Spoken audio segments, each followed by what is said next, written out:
It's Ron from the 650, and this is the 6-5 show.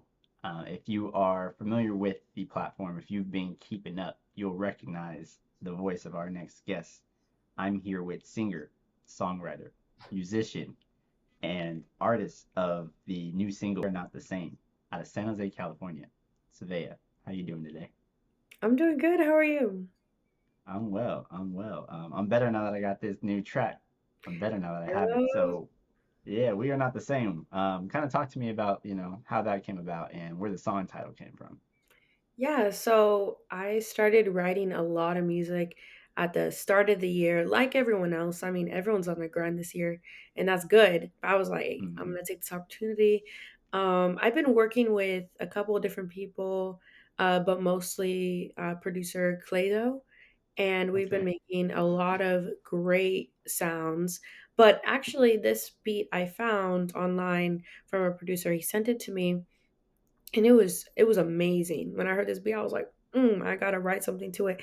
I literally wrote something less than 10 minutes. The whole Hmm. song was done, and I recorded it in my room.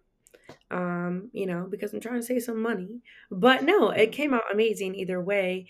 I wrote the whole song in 10 minutes, and I came back to it like the day later and recorded harmonies and stuff like that.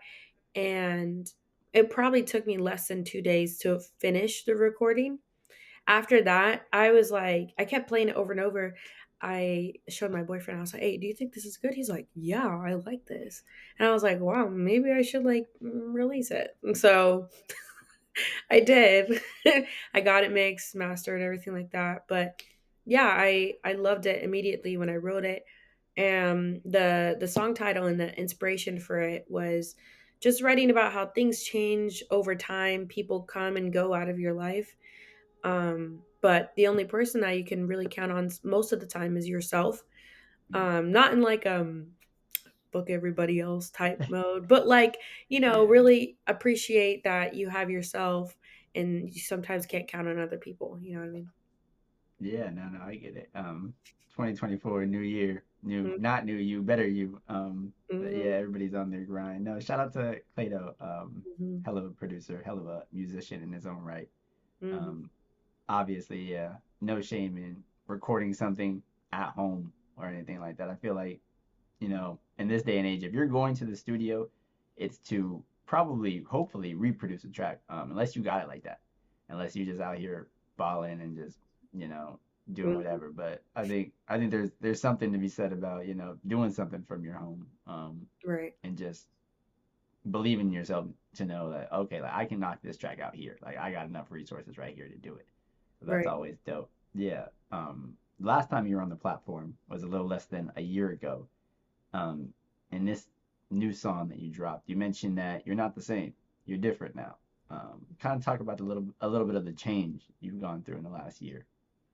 I've definitely not only changed as a musician, but I've changed, um, my balancing other things that I like to do, like working out, my relationships, my music, my work.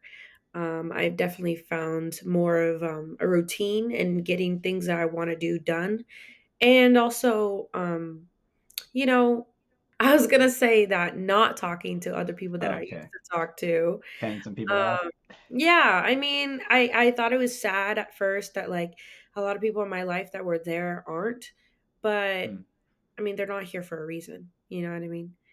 But yeah, I've just been doing more photo shoots, writing more music, and I feel like I'm getting to the places I need to be, and I'm on the right track. That's what I feel like. Hmm. Definitely your new life is always going to cost you your old life is what I heard one time and what I like to say. So, um, you mentioned also in the song that part of letting go, or part of growing is letting go. So can you talk about a little bit of the sacrifices that you've made, maybe outside of music or maybe internally within the music, like, oh, I can't do this anymore, or I've grown in this way and I'm just not that person anymore.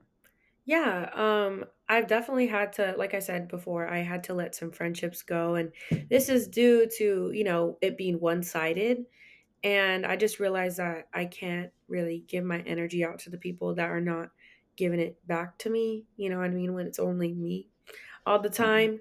But I appreciate the people that do reach out and make the attempt to hang out and stuff like that. And it doesn't even just have to be friendships, but it can also be like um, music relationships as well, like people that Hmm. are constantly and always there supporting, because I receive the love back, so I love those people that are always like commenting and stuff like that, because it's hard sometimes, Yeah. especially when the content isn't doing too well.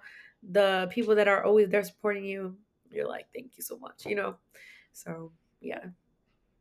Yeah, you need those supporters because Mm. sometimes, when you get in those spots where you don't even know if your own stuff hits to you, and you're like, ah, like, oh, I might have to ask, in your case, your boyfriend or, people around you, or might just Mm. have to take that leap and like post it and be like, I don't know if this exactly hits to me, but I want to know how y'all rocking with it. Like, I Right. want to know how y'all are rocking with it. I think since the last time we chatted, you've also dropped an album. Oh yeah. So yeah, an EP. Talk a little bit about the what you've learned through that in that process.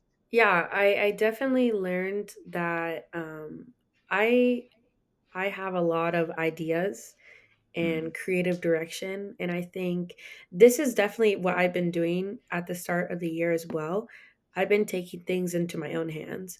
mm, Of course, it's amazing to collaborate with other artists, but I work an amazing job. I get paid pretty well, but still okay. it's hard to afford things. You know what I mean? Yeah. It's still hard to, balance everything and pay for, expensive production and stuff like that. So, I've been recording my own videos.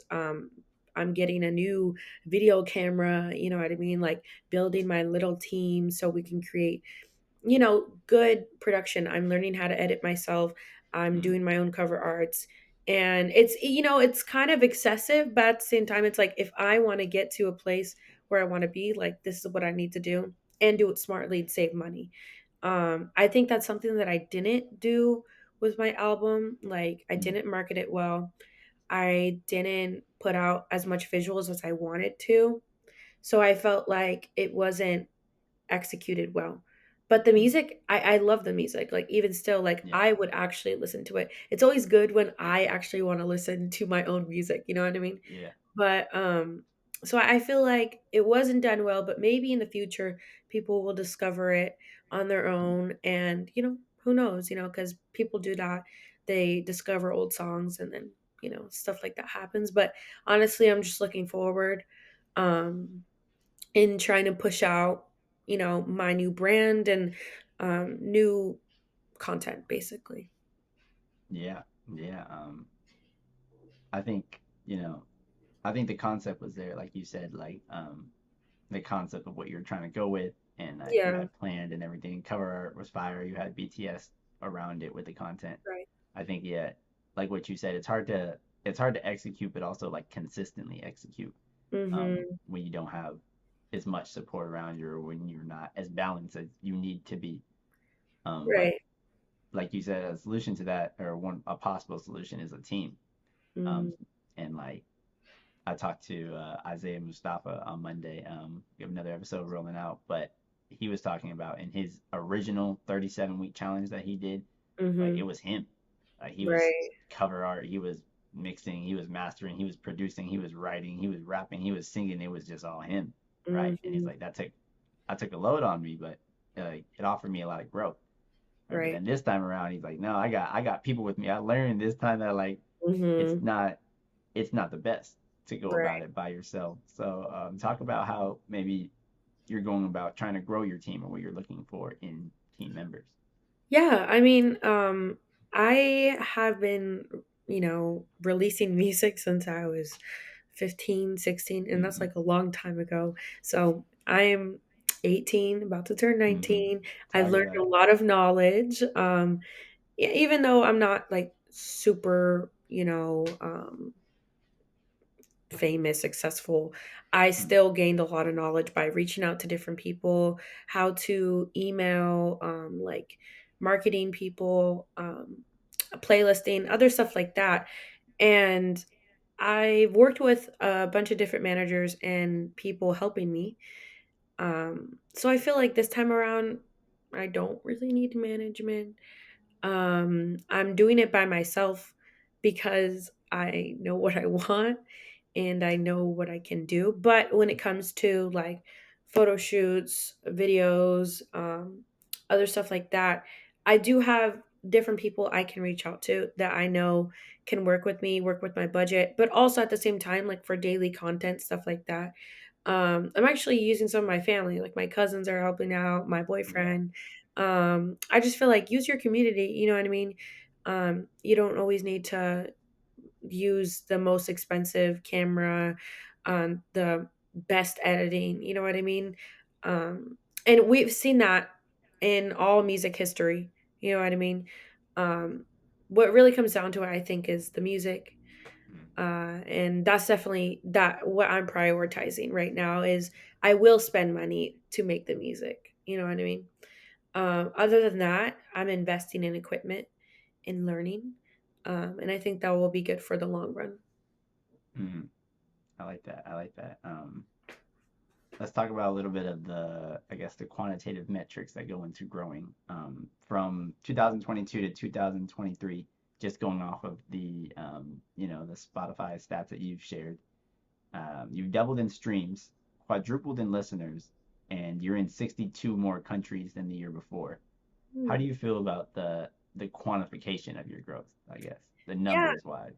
I mean, from 2022 to 2023, um, I feel like it was all about balance for me because I wasn't focusing on my music as much. I mean, this is also different too because I was a high school student, so it's like Hmm. also, maybe I should get a break because I was in high school and working. Okay. But at the same time, I'm hard on myself, you know what I mean? I'm like I could have done better. I could have prioritized it more. I could have made more content, and I think I just didn't know I didn't budget my time right. Budget Mm. my time right. I didn't, Yeah, no, I like that. figure it out. 2023, I did a little bit more.